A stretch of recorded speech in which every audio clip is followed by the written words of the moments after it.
సదాశివసమారంభాం వ్యాసశంకరమధ్యమాం అస్మదాచార్యపర్యంతాం వందే గురుపరంపరాం. జ్యోతిష్ శాస్త్రాన్ని భావితరాల వారికి ప్రసాదించిన ఋషుల యొక్క పాదపద్మాలకి నమస్కారం చేసుకుంటూ, అలాగే నాకు ఈ జ్యోతిష విద్యను నేర్పిన గురువర్యులు జ్యోతిష బ్రహ్మ కీర్తిశేషులు శ్రీ ఈరంకి సూర్యనారాయణమూర్తి గారు, సూర్యశ్రీ దైవజ్ఞ గారి యొక్క పాదపద్మాలకి నమస్కారం చేసుకుంటూ, ఓం శ్రీ మహాగణాధిపతి నమః, శ్రీ గురుభ్యో నమః, హరి ఓం. వీక్షకులందరికీ నమస్కారం. మే నెల 10వ తారీఖు లగాయితూ మే 16వ తారీఖు వరకు ఉండేటువంటి గ్రహగతుల ఆధారంగా ద్వాదశ రాశుల వారికి ఈ వారం ఏ విధమైనటువంటి శుభాశుభ ఫలితాలు కలగబోతున్నాయో ఈ కార్యక్రమం ద్వారా తెలుసుకుందాం. అందులో భాగంగా ఈ వారం ఉండేటువంటి గ్రహస్థితిని గమనిద్దాం. ఈ వారంలో ముఖ్యంగా రవి, బుధ, కుజ గ్రహాలు మేషరాశి యందు సంక్రమణంలో ఉండగా, శుక్రుడు వృషభ రాశి యందు, మిథునమందు గురుడు, అలాగే సింహరాశి యందు కేతువు, అలాగే కుంభరాశి యందు రాహువు, మీనరాశి యందు శనేశ్వరుని యొక్క సంచారము ఉన్నది. ఈ వారంలో చంద్రుడు మకర రాశి లగాయితూ మేషరాశి వరకు సంచరించబోతూ ఉన్నారు. ఇటువంటి గ్రహస్థితిలో ద్వాదశ రాశుల వారికి ఏ విధమైనటువంటి ఫలితాలు కలగబోతున్నా తెలుసుకుందాం. అందులో భాగంగా మొదటిది మేషరాశి. మేషరాశి వారికి ఈ వారం సాధారణమైనటువంటి గ్రహస్థితి గోచరిస్తూ ఉన్నది. జన్మరాశి యందు రవిగ్రహము, జన్మరాశి యందు కుజగ్రహము, జన్మరాశి యందు బుధుని యొక్క సంచారము ఇది కొంత శారీరకంగా ఇబ్బందిని కలగజేస్తుంది.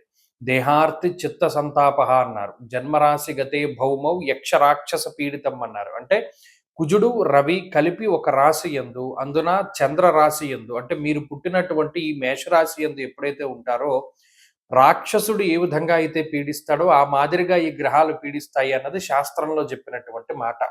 అందువల్లనే ఈ వారంలో మీరు గమనించండి, అలసట చాలా ఎక్కువగా ఉంటుంది, డీహైడ్రేషన్ ఎక్కువగా ఉంటుంది. అంటే శరీరానికి తగినటువంటి మోతాదులో నీరు సరిపోకపోవడము, ఈ ఎండ దెబ్బ తగులుతూ ఉండడము, లేదా గాయాలు కాలిన గాయాలు కానీ, కోసుకున్న గాయాలు కానీ, లేదా అనేక రకాలైనటువంటి చర్మ సంబంధిత సమస్యలు కానీ, లేదా ఉష్ణ సంబంధమైనటువంటి సమస్యలతోటి కానీ ఇలా ఆరోగ్యపరంగాను, శారీరకంగాను, మానసికంగాను రవికుజులు కొంత ప్రభావితం చేస్తూ ఉంటారు. బుధుడు బుద్ధి చాంచల్యాన్ని కలగజేస్తారు. మీరు గమనించండి, శరీరం అనుకూలంగా లేకపోతే మనం ఎలా నిర్ణయాలు తీసుకుంటాము, అంత ఉత్సాహంగా కూడా ఉండలేము. అందువల్ల బుద్ధి కూడా సరిగ్గా పనిచేయదు.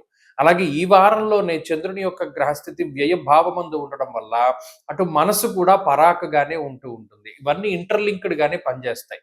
అయితే ఈ గ్రహస్థితి వల్ల ఈ వారం ఏదైనా ఆర్థిక సంబంధమైన సమస్యలు రావు, కుటుంబ సంబంధమైన సమస్యలు రావు, ఉద్యోగపరమైనటువంటి సమస్యలు కూడా రావు. కేవలం శారీరకంగా ఏదో ఒక నలత, శరీర ఆరోగ్యానికి సంబంధించినటువంటి సమస్యలే ప్రధానంగా మేషరాశి వారిని పీడిస్తూ ఉంటాయి. మరి దాని నుండి ఎలా బయటపడాలంటే ఈ వారంలోనూ అంటే ఎక్కువగా కుజ సంబంధమైనటువంటి ఆరాధన చెయ్యాలి.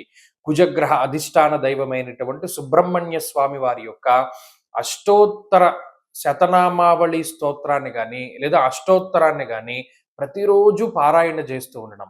మంగళవారం నాడు సుబ్రహ్మణ్య స్వామికి అభిషేకం చేయించుకోవడం ద్వారా ఈ వారంలో వచ్చేటువంటి సమస్యల్ని చక్కగా అధిగమించగలుగుతారు.